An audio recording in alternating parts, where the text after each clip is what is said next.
दोस्तों किसी भी पौधे का सबसे महत्वपूर्ण हिस्सा उसकी जड़ें होती हैं, जो कि सभी आवश्यक न्यूट्रिएंट्स मिट्टी से पौधों तक पहुंचाती हैं। और अगर जड़ें ही किसी पौधे की कमजोर हो तो पौधा भी कमजोर होगा और जिस उत्पादन और क्वालिटी की उम्मीद हम इससे कर रहे हैं वो हमें नहीं मिलने वाला है। और बारिश के सीजन में ऐसा कई बार देखा जाता है कि लंबे समय तक बारिश चल रही है, वाटर लॉगिंग हो जाती है, सनलाइट प्रॉपर्ली पौधों को नहीं मिल पाती है और ऐसे में जड़ों का विकास स्लो हो जाता है या फिर रुक जाता है, जो कि किसान की सबसे बड़ी चिंता का विषय है। और ऐसे में किसान अब सोचता है कि आखिर ऐसा क्या करूं जिससे कि जड़ों का विकास ऐसे समय में भी बना रहे। आइए जानते हैं बारिश में जड़ों का विकास कैसे बढ़ाएं। चलिए शुरू करते हैं। दोस्तों बारिश के समय में जड़ों का विकास बनाए रखने के लिए जो भी उपाय इस वीडियो में हम बताने जा रहे हैं सारे प्रैक्टिकली हम इस्तेमाल भी कर रहे हैं। सबसे पहला तरीका तो ये है कि जब तक संभव हो सके आप रेस्ड बेड पर ही बुआई करें। इस सीजन में सब्जी वर्गीय फसलों को तो कम से कम रेस्ड बेड पर ही लगाएं ताकि जल भराव भी हो तो भी जड़ों का विकास नहीं रुके।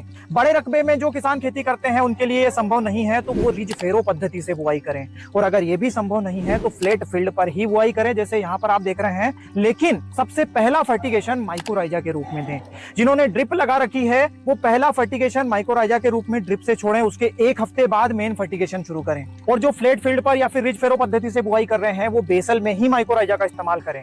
ऐसा करने से पौधों को शुरू से ही नाइट्रोजन और फास्फोरस तेजी से आपूर्ति होगी माइकोराइजा के कारण, जिससे कि जड़ों का विकास शुरुआत से ही तेज बना रहेगा। दोस्तों बारिश के समय में जड़ों की ग्रोथ तेज करने के 3 तरीके हैं जो प्रैक्टिकली हमने देखे हैं, बहुत ही कारगर हैं। पहला ह्यूमिक एसिड का प्रयोग, दूसरा जिब्रेलिक एसिड का प्रयोग और तीसरा फुल्विक एसिड का प्रयोग। इन तीनों को आप स्प्रे के थ्रू भी ले सकते हैं, लेकिन ह्यूमिक एसिड को अगर आप रूट्स में देंगे तो ज्यादा बेहतर रहेगा दोस्तों। लेकिन आपको एक चीज जरूर ध्यान रखना चाहिए, जिन फील्ड्स में मृदा जनित फंगस वाली समस्या ज्यादा आती है वहां पर जिब्रेलिक एसिड का इस्तेमाल नहीं करना चाहिए। दोस्तों बारिश के समय में कुछ कॉमन समस्याएं जो जड़ों के विकास को रोकती हैं, फंगस का अटैक और निमेटोड। अगर ये समस्याएं आपकी फील्ड पर हैं तो चाहे आप कोई भी फर्टिगेशन दे दीजिए, जड़ें विकास नहीं करेंगी। तो इन समस्याओं से बचने के लिए ये उपाय करें। दोस्तों इनके अलावा ऐसे कोई उपाय नहीं है जो कि आपकी फील्ड पर पानी भरा हुआ हो, मौसम खुला हुआ नहीं हो और जड़ों की ग्रोथ बढ़ा दें। तो अननेसेसरी पैसा वेस्ट नहीं करें। दोस्तों ये एपिसोड अगर आपको पसंद आया हो तो अपना वैल्यूएबल फीडबैक जरूर दीजिएगा, वीडियो को लाइक और ज्यादा से ज्यादा शेयर करिएगा।